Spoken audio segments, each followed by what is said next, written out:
नमस्कार दोस्तों, एनएस ज्योतिष में आपका फिर से स्वागत है। आज हम बात करेंगे धनु लग्न यानी कि सैजिटेरियस एसेंडेंट का मार्च 2024 का महीना कैसा रहेगा, ये हम लोग देखने का प्रयास करेंगे। अगर आपने धनु लग्न में शनिदेव जब अस्त हो रहे हैं तो उसका प्रभाव आपके जीवन पे क्या पड़ रहा है, ये वीडियो अगर आपने नहीं देखा है तो इस वीडियो को आप आई बटन पर क्लिक करके देख सकते हैं। देखिए, ये वाला जो भाव होता है ना, इस भाव को लग्न भाव कहते हैं। इस भाव पे अगर 9 नंबर लिखा हुआ है तो धनु लग्न वाले जातकों की पत्रिका है। आइए देखते हैं शुरुआती तौर पे कौन कौन से ग्रह आपके किस किस भाव में बैठे हुए हैं। तो मंगल शुक्र आपके दूसरे भाव में बैठे हुए हैं, शनि बुध और सूर्य आपके तीसरे भाव में बैठे हुए हैं, राहु आपके चौथे भाव में बैठे हुए हैं, गुरु आपके 5वें भाव में बैठे हुए हैं, केतु आपके 10वें भाव पे बैठे हुए हैं और चंद्रमा आपके 11वें भाव पे बैठे हुए हैं। देखिए, यहाँ लग्न पे आपके कोई ग्रह नहीं है, पर यहाँ पे गुरु के घर में ही गुरु की दृष्टि पड़ रही है और आपके लग्न के स्वामी आपके 5वें भाव में 22 अप्रैल 2023 से विराजमान है। तो यहाँ पे देखिए, 22 अप्रैल 2023 से आपका फोकस या अटेंशन आपके बच्चों पे रह रहा होगा। अगर आपका कोई प्रेम संबंध चल रहा है तो आपके प्रेमी या प्रेमिका पे आपका अटेंशन रह रहा होगा। स्टूडेंट्स जो हैं उनका फोकस उनके पढ़ाई पे रह रहा होगा। और यहाँ पे देखिए, आपके गुरु की दृष्टि आपके लग्न पे पड़ रही है तो आपको ज्ञान की प्राप्ति तो 22 अप्रैल 2023 से हो रही होगी। दूसरे भाव में आपके देखिए, यहाँ पे मंगल विराजमान है और शुक्र विराजमान है और आपके दूसरे भाव के स्वामी आपके तीसरे भाव में विराजमान है। देखिए, दूसरा भाव जो होता है ना, वो होता है आपके वाणी कुटुंब कोश का होता है। तो यहाँ पे देखिए, आपके दूसरे भाव के स्वामी आपके तीसरे भाव में 17 जनवरी 2023 से विराजमान थे। तो यहाँ पे आपको धन के लिए आपको भाग दौड़ बढ़ा होगा और आप अपने पराक्रम से अपने धन की वृद्धि भी कर रहे होंगे। और जब 5 फरवरी से लेकर के 14 मार्च तक मंगल आपके दूसरे भाव में विराजमान हो रहे हैं तो यहाँ पे आपके परिवार वालों को गुस्सा आएगा और परिवार में विवाद के योग बन रहे हैं तो विवाद से बचें। स्पाउस से विवाद के योग बन रहे हैं तो स्पाउस से विवाद से आपको बचना है 6 मार्च तक। तीसरे भाव में आपके शनि विराजमान है, सूर्य विराजमान है और बुध विराजमान है। हालांकि देखिए, शनि अपनी राशि में ही बैठे हुए हैं, सूर्य 13 दिन के लिए और बुध 6 दिन के लिए आपके तीसरे भाव में मार्च के महीना में बैठ रहे हैं और शुक्र आपके आ रहे हैं 7 मार्च को और मंगल आ रहे हैं 15 मार्च को। देखिए, तीसरा भाव जो होता है ना, वो होता है स्वयं का पराक्रम, धैर्य का होता है, छोटे भाई बहन का होता है, पड़ोसी का होता है, डेली के प्रवास का होता है। तो यहाँ पे देखिए, शनि आपके तीसरे भाव में विराजमान हो रहे थे और अपनी राशि में ही विराजमान थे 17 जनवरी 2023 से। तो यहाँ पे आपके पराक्रम आपका अच्छा रह रहा होगा, आपको अपने छोटे भाई बहन से हिम्मत भी मिल रही होगी। तो यहाँ पे देखिए, जब शनि आपके अस्त हो रहे हैं ना 17 फरवरी से 22 मार्च के बीच में, तो थोड़ा आप पराक्रम में आपके कमी महसूस करेंगे। हालांकि देखिए, आपके तीसरे भाव में सूर्य जो विराजमान हो रहे हैं, आपके नवम भाव के स्वामी आपके तीसरे भाव में विराजमान हो रहे हैं तो यहाँ पे आपके छोटे भाई बहन आपके लिए लकी रहेंगे। और मंगल भी आपके देखिए 15 मार्च से विराजमान हो रहे हैं तो 15 मार्च से आप पराक्रमी रहेंगे और आपके बच्चों द्वारा भी आपको धैर्य की प्राप्ति होगी। बुध जो विराजमान हो रहे हैं आपके 19 फरवरी से 6 मार्च तक, तो यहाँ पे आपके स्पाउस या फिर आपके भागीदार द्वारा आपको हिम्मत मिलेगी। चौथे भाव में आपके राहु विराजमान है और यहाँ पे देखिए, सूर्य 14 मार्च को, बुध 7 मार्च को और शुक्र 31 मार्च को विराजमान हो रहे हैं और आपके चौथे भाव के स्वामी आपके 5वें भाव में विराजमान है। देखिए, चौथा भाव जो होता है ना, वो होता है आपके सुख, माता, घर, वाहन का होता है। तो यहाँ पे देखिए, आपके चौथे भाव में राहु विराजमान हुए तो आपकी माता के स्वभाव में 30 अक्टूबर से जिद बढ़ेगा और सूर्य जब आपके चौथे भाव में विराजमान होंगे तो आपकी माता 14 मार्च से आपके लिए लकी रहने वाली है। जो वाहन आप यूज करेंगे वो भी आपके लिए लकी रहेगा। बुध जो आपके 7 मार्च को विराजमान हो रहे हैं, देखिए यहाँ पे आपके 7वें और 10वें भाव के स्वामी आपके चौथे भाव में विराजमान हो रहे हैं। तो यहाँ पे देखिए, आपके माता के साथ अगर आप कोई भागीदारी करने का सोच रहे हैं तो आपके लिए 7 मार्च से लेकर के 24 मार्च तक अच्छा समय है। अगर आपका कोई काम नहीं हो पा रहा है तो आप वो काम घर से करिए 7 मार्च से 24 मार्च के बीच में, तो आपके काम होने की प्रोबेबिलिटी बढ़ जा रही है क्योंकि यहाँ पे घर से अगर आप काम करेंगे तो आपको ज्यादा अच्छा रिजल्ट मिलेगा। और जो शुक्र विराजमान हो रहे हैं वो आपके 6वें और 11वें भाव के स्वामी हैं, जो कि आपके चौथे भाव में 31 मार्च से विराजमान हो रहे हैं। तो यहाँ पे आपकी माता के स्वास्थ्य का आपको विशेष तौर पर ध्यान देना है। माता की स्वास्थ्य बिगड़ सकती है। घर और वाहन से लेकर के थोड़ी बहुत परेशानियां आपके उत्पन्न हो सकती हैं। हालांकि देखिए आपके 11वें भाव के भी स्वामी हैं, तो जो लोग ट्रांसपोर्ट रियल एस्टेट से संबंधित काम कर रहे हैं, या फिर आपका नई पुरानी गाड़ी बेचना, कार डिटेलिंग, कार एसेसरीज, या फिर आपका प्रॉपर्टी डीलिंग से संबंधित काम कर रहे हैं, तो उनके लाभ के योग बन रहे हैं। हालांकि देखिए गाड़ी में थोड़ा बहुत समस्या, घर में थोड़ा बहुत समस्या के आपके होगी, लेकिन घर से रिलेटेड, लेकिन तब भी आपके लाभ के योग बन रहे हैं 31 मार्च से। 5वें भाव में आपके देखिए यहाँ पे गुरु विराजमान है और बुध 25 मार्च को गोचर कर रहे हैं, और शनि की नीच की दृष्टि पड़ रही है, और मंगल की दृष्टि आपके 5वें भाव में 14 मार्च तक पड़ रही है। देखिए 5वां भाव जो होता है ना, वो होता है आपके संतति, प्रेम, पढ़ाई, साधना का होता है। तो यहाँ पे देखिए आपके गुरु 5वें भाव में विराजमान हुए, तो आपको ज्ञान तो अच्छा मिलना चाहिए था, पर यहाँ पे देखिए शनि की दृष्टि पड़ने लगी, तो जो स्टूडेंट्स हैं उनके पढ़ाई में उनको अड़चनों का सामना करना पड़ रहा था 17 जनवरी 2023 से। पर यहाँ पे देखिए 17 फरवरी से 22 मार्च तक जब शनिदेव आपके अस्त हो रहे हैं, तो गुरु अपना अच्छा फल देंगे। तो आपके पढ़ाई अगर आप इस समय करेंगे, खासकर 17 फरवरी से 22 मार्च के बीच में, तो आपके पढ़ाई का आपको अच्छा रिजल्ट मिलेगा।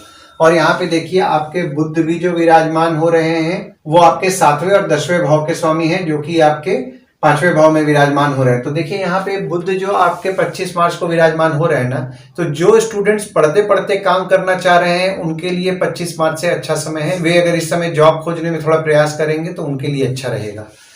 और यहाँ पे देखिए मंगल की दृष्टि भी आपके पड़ने लगी 5 फरवरी से 14 मार्च तक। तो 5 फरवरी से 14 मार्च तक यहाँ पे आपके बच्चे हो गए, प्रेम संबंध हो गए, उनको गुस्सा ज्यादा आएगा। मतभेद देखिए यहाँ पे आपका ऐसे भी आपके बच्चे और प्रेम संबंध में चल रहा था। मन मुटाव भी आपके बच्चे और आपके प्रेम संबंध में 17 जनवरी 2023 से हो रहा था। तो यहाँ पे देखिए मन मुटाव तो कम होगा, पर यहाँ पे मतभेद आपके प्रेम संबंध हो गए, बच्चे हो गए, उनसे बढ़ने वाला है। और यहाँ पे मंगल की दृष्टि भी 5 फरवरी से 14 मार्च तक पड़ रही है, और मंगल के घर में मंगल की दृष्टि पड़ रही है। यहाँ पे आपके बच्चे जो होते हैं वे एग्रेसिव होते हैं जनरली नेचर में, और उधर मंगल के घर में मंगल की दृष्टि पड़ने के कारण आपके बच्चों में क्रोध बढ़ेगा। तो यहाँ पे आपको डिप्लोमेटिकली हैंडल करना है। प्रेम संबंध में भी क्रोध बढ़ने वाला है, तो आपको थोड़ा सा समझदारी से डिप्लोमेटिकली उन हैंडल अगर करेंगे तो ये समय आपके लिए अच्छा रहेगा। 6वें भाव में आपके कोई ग्रह नहीं है, पर यहाँ पे देखिए मंगल की दृष्टि 15 मार्च से पड़ रही है, और आपके 6वें भाव के स्वामी आपके दूसरे भाव में विराजमान है। देखिए 6वां भाव जो होता है ना, वो होता है आपके रोग, ऋण, शत्रु, मामा मौसी का होता है। तो यहाँ पे देखिए आपके 6वें भाव में मंगल की दृष्टि पड़ रही है 15 मार्च से। तो 15 मार्च से आपके शत्रु हो गए, मामा मौसी हो गए, कॉम्पिटिटर हो गए, वे लोग नेचर में एग्रेसिव हो जाएंगे और उनसे विवाद के योग बन रहे हैं, तो उनसे विवाद से आपको बचना है। और आपके 6वें भाव के स्वामी आपके दूसरे भाव में 11 फरवरी से 6 मार्च तक विराजमान है। तो यहाँ पे आपके घर में धन को लेकर के कलेश होगा, और यहाँ पे आपके परिवार वाले भी हो सकता है कि 11 फरवरी से 6 मार्च तक आपको अपना शत्रु समझने लगे।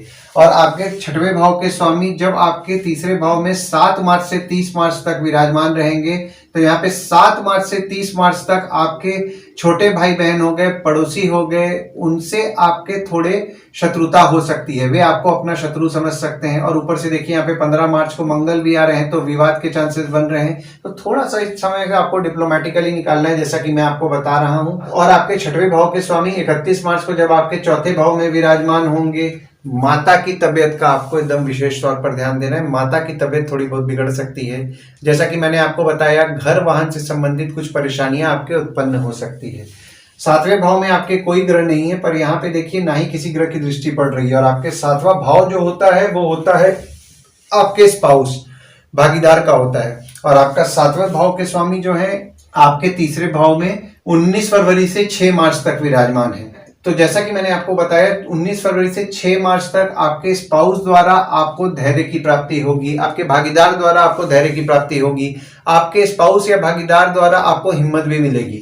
और वहीं जब आपके 7वें भाव के स्वामी जब आपके चौथे भाव में 7 मार्च से लेकर के 24 मार्च तक विराजमान होंगे, तो यहाँ पे आपकी माता के साथ अगर आप काम करना चाह रहे हैं, नया काम शुरू करना चाह रहे हैं, तो आपके लिए फेवरेबल समय है। और वही जो बुध हैं आपके 7वें भाव के स्वामी 25 मार्च को जब आपके 5वें भाव में विराजमान होंगे, तो जो लोग भी प्रेम संबंध में अपना बात शादी के लिए बढ़ाना चाहते हैं, वे 25 मार्च के बाद बात कर सकते हैं, लेकिन उनके लग्न पत्रिका में प्रेम विवाह के योग होने चाहिए, तो ये समय उनके लिए ज्यादा फलदायी रहेगा।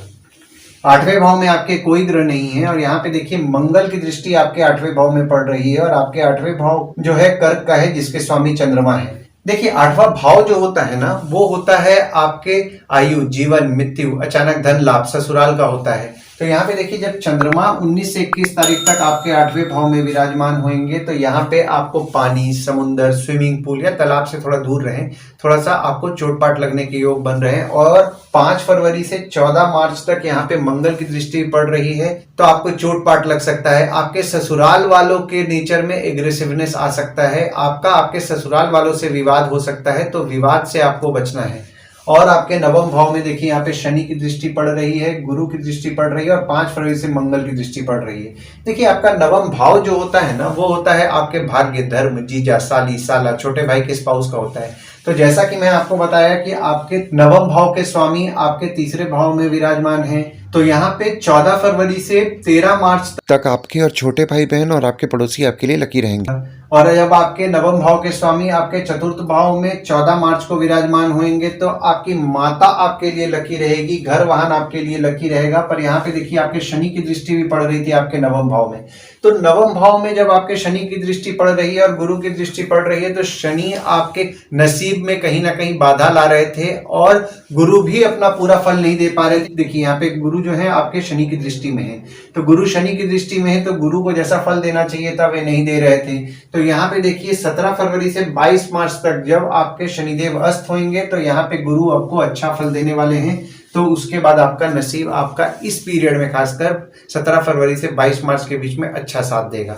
अब आ जाते हैं आपके जीजा, साली, साला, छोटे भाई के स्पाउस के बारे में जान लेते हैं। तो यहाँ पे आपके मन मुटाव हो रहा था आपके जीजा, साली, साला, छोटे भाई के स्पाउस, हालांकि देखिए गुरु की दृष्टि पड़ रही थी तो उतना मन मुटाव बहुत ज्यादा नहीं हो रहा था, बीच बीच में चीजें कुछ बिगड़ रही थी, फिर सुधर रही थी, बिगड़ रही थी, फिर कुछ सुधर रही थी। पर यहाँ पे अगर कुछ चीज बिगड़ी है तो वो सुधरेंगी आपके 17 फरवरी से 22 मार्च के बीच में। पर यहाँ पे देखिए मंगल की दृष्टि 5 फरवरी से पड़ रही है, तो 5 फरवरी से आपके जीजा, साली, साला या फिर छोटे भाई के स्पाउस होते हैं उनसे विवाद से बचें।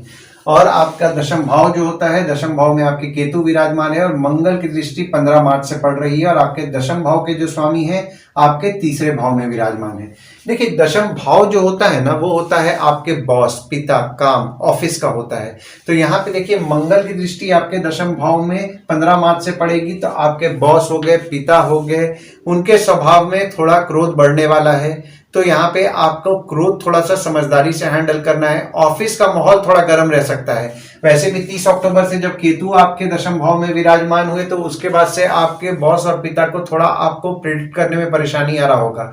वे बोलेंगे लेकिन उसके बाद फिर वो उस चीज को नहीं करेंगे, उनको समझना आपको थोड़ा मुश्किल जाएगा। पर यहाँ पे देखिए आपके दशम भाव के स्वामी आपके तीसरे भाव में 19 फरवरी से 6 मार्च तक विराजमान है। तो यहाँ पे 19 फरवरी से 6 मार्च तक आपके काम के लिए आपका भाग दौड़ बढ़ेगा।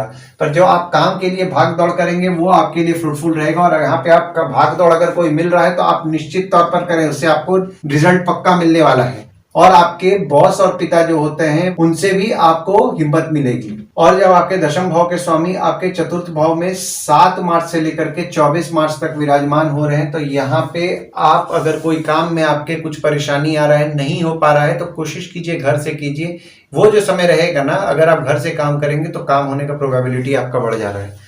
और आपके दशम भाव के स्वामी जब आपके 5वें भाव में विराजमान होंगे तो जो स्टूडेंट्स हैं, जैसा कि मैंने आपको बताया कि जो भी स्टूडेंट्स हैं वे पार्ट टाइम जॉब करना चाह रहे हैं तो उनके लिए ये समय अच्छा रहेगा। जो लोग एजुकेशन से संबंधित काम कर रहे हैं, जैसे कि ट्यूशन पढ़ा रहे हैं, एजुकेशन इंस्टीट्यूट चला रहे हैं या फिर आपका कोचिंग इंस्टीट्यूट चला रहे हैं, टीचर हैं, उनके काम में वे अभी वर्कोहॉलिक रहेंगे, खासकर 25 मार्च के बाद से। और आपका 11वां भाव जो है, 11वें भाव में आपके कोई ग्रह नहीं है, पर चंद्रमा आपके 11वें भाव में 1, 27 और 28 तारीख को विराजमान हो रहे हैं और गुरु की दृष्टि आपके 11वें भाव में पड़ रही है। देखिए 11वां भाव जो होता है ना वो होता है आपके आय यानी कि इनकम का होता है, बड़े भाई बहन का होता है, दोस्त का होता है, पहचान के लोग का होता है, कम्युनिकेशन का होता है। तो आपके 11वें भाव के स्वामी आपके दूसरे भाव में 11 फरवरी से 6 मार्च तक विराजमान है। तो यहाँ पे देखिए अगर आप कोई सेविंग्स किए हुए हैं ना तो सेविंग से आपको इनकम होगी, खासकर 11 फरवरी से 6 मार्च के बीच में। अगर आपका घर कोई किराए पे नहीं गया है तो वो भी आपका 11 फरवरी से 6 मार्च के बीच में चला जाएगा। और जब आपके यहाँ पे 11वें भाव के स्वामी आपके तीसरे भाव में 7 मार्च को गोचर करेंगे। तो यहाँ पे 7 मार्च के बाद देखिए आपको यहाँ पे दिख रहा है कि आपके 7 मार्च तक आप जो काम करेंगे, जैसा कि मैं आपको बताया 6 मार्च तक आप जो काम करेंगे, वो 6 मार्च से लेकर के आप जो काम करके जो मेहनत करेंगे उसका आपको इनकम में फायदा होने वाला है 7 मार्च से लेकर के 30 मार्च तक। यानी कि जो आप भाग दौड़ किए हैं और आगे भी जो भाग दौड़ करेंगे उससे आपको निश्चित तौर पर इनकम आएगा। आपके छोटे भाई बहन से आपके लाभ के योग बन रहे हैं। और वहीं जब शुक्र आपके चौथे भाव में 31 मार्च को विराजमान होंगे तो माता से लाभ के योग आपके बन रहे हैं। ट्रांसपोर्ट, रियल एस्टेट और घर वाहन से संबंधित काम कर रहे हैं, जैसा कि मैंने आपको भी बताया, तो उनके लाभ के योग बन रहे हैं। हालांकि देखिए यहाँ पे आपके गुरु की दृष्टि भी पड़ रही है, तो आपके लाभ आपको मिल ही रहा होगा 22 अप्रैल 2023 से। बीच बीच में थोड़ा बहुत भले आपको इनकम में दिक्कतों का सामना करना पड़ेगा, पर यहाँ पे आपके इनकम आपको मिलता रहेगा। 12वें भाव में आपके कोई ग्रह नहीं है, पर यहाँ पे देखिए शनि की दृष्टि आपके 12वें भाव में पड़ रही है और आपके 12वें भाव के स्वामी आपके दूसरे भाव में विराजमान है। देखिए 12वां भाव जो होता है ना, वो होता है आपके खर्च, जेल, फॉरेन, हॉस्पिटल का होता है, मोक्ष का होता है। तो यहाँ पे देखिए आपके 12वें भाव में शनि की दृष्टि पड़ रही थी, तो यहाँ पे जो लोग भी विदेश जाने का प्रयास कर रहे थे उनको विदेश जाने में बहुत ज्यादा दिक्कतों का सामना करना पड़ रहा था। तो यहाँ पे देखिए जब शनिदेव अस्त हो रहे हैं, खासकर 17 फरवरी से 22 मार्च के बीच में, तो जो लोग विदेश जाने का प्रयास कर रहे हैं वो बढ़ाइए 17 फरवरी से 22 मार्च के बीच में, तो आपका काम होने का प्रोबेबिलिटी बढ़ जा रहा है और आपका काम होगा। और आपके 12वें भाव के स्वामी आपके दूसरे भाव में विराजमान है, तो जो लोग भी फॉरेन से संबंधित काम करते हैं, जैसे कि फॉरेन से प्रोजेक्ट्स उठा रहे हैं, इंपोर्ट एक्सपोर्ट का काम कर रहे हैं, या फिर आईटी कंपनी है, या कोई भी विदेश संबंधित जो काम कर रहे हैं जो फॉरेन से रिलेटेड है, तो उनके लाभ के योग 5 फरवरी से 14 मार्च तक बने हुए हैं। और जो लोग यहाँ पे विदेश संबंधित काम नहीं कर रहे हैं उनका 5 फरवरी से 14 मार्च के बीच में खर्च बढ़ेगा। सेविंग्स जो है, सेविंग्स में आपका करने में मुश्किलें आएंगी और आपका सेविंग से कुछ पैसा खर्च हो जाएगा। और वहीं जब आपके 12वें भाव के स्वामी आपके तीसरे भाव में 15 मार्च को विराजमान होंगे, तो 15 मार्च से आपके डेली का प्रवास जो होता है, जिसको लोग डेली का ट्रैवलिंग बोलते हैं, उसमें आपका खर्च बढ़ेगा। आपके छोटे भाई बहन पे आपका खर्च बढ़ेगा। आइए गुड डेट्स और बैड डेट्स के बारे में जान लेते हैं। तो गुड डेट्स वो डेट्स हो जाते हैं जिस दिन अगर आप कोई नया काम शुरू करना चाह रहे हैं तो कर सकते हैं। कोई कंपनी में आपके एग्रीमेंट हो रहा है, कोई कंपनी में आपके ज्वाइनिंग हो रहा है, या फिर अगर आप कहीं बाहर जाने का भी प्लान कर रहे हैं तो इस डेट्स को आप कंसीडर कर सकते हैं। तो डेट्स हो जाते हैं 1 तारीख, 5 तारीख, 6 तारीख, 9 से 10 तारीख, 13 तारीख, 14 तारीख, 22 तारीख, 23 तारीख, 27 तारीख और 28 तारीख। वहीं बैड डेट्स में अगर आप कहीं बाहर जाने का प्लान कर रहे हैं, कोई कंपनी में आपके एग्रीमेंट हो रहा है, कोई कंपनी में आपके ज्वाइनिंग हो रहा है, या फिर अगर आप कोई नया सामान भी खरीदना चाह रहे हैं, तो इस डेट्स को आप अवॉइड कीजिए। तो डेट्स हो जाते हैं 2 से 4 तारीख, 7 तारीख, 8 तारीख, 15 तारीख, 16 तारीख, 19 से 21 तारीख, 29 से 31 तारीख। इस डेट्स को आप कहीं लिख करके रख लीजिए ताकि आपके ध्यान में रहे। और उपाय में आपका जो 9वां भाव है वो सिंह राशि का है, यानी कि सूर्य उसके देवता है, तो आपको सूर्य को जल नियम पूर्वक देना चाहिए। और सूर्य को जल देते समय ओम ह्रीम सूर्याय नमः का जाप करें।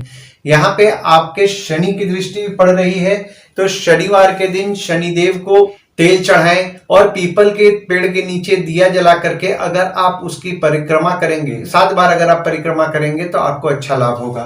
और यहाँ पे देखिए आपके मंगल की दृष्टि पड़ रही है, तो आप हनुमान चालीसा, बजरंग बाण, सुंदरकांड या फिर ओम गणपते नमः का जाप करेंगे तो आपको अच्छा होगा। मंगलवार के दिन गणपति मंदिर या फिर बजरंग बली के मंदिर जाएंगे तो आपको अच्छा लाभ होगा। आशा करता हूं इस वीडियो में दी हुई जानकारी आपको पसंद आई होगी। अगर आप हमें YouTube पे देख रहे हैं और ये वीडियो आपको पसंद आया हो तो इस वीडियो को लाइक कीजिए, चैनल को सब्सक्राइब कीजिए और नोटिफिकेशन बेल जरूर दबाइए। और अगर आप हमें फेसबुक पेज पे देख रहे हैं तो फेसबुक पेज को लाइक कीजिए और फॉलो कीजिए। धन्यवाद दोस्तों, कल फिर मिलेंगे एक नए वीडियो के साथ।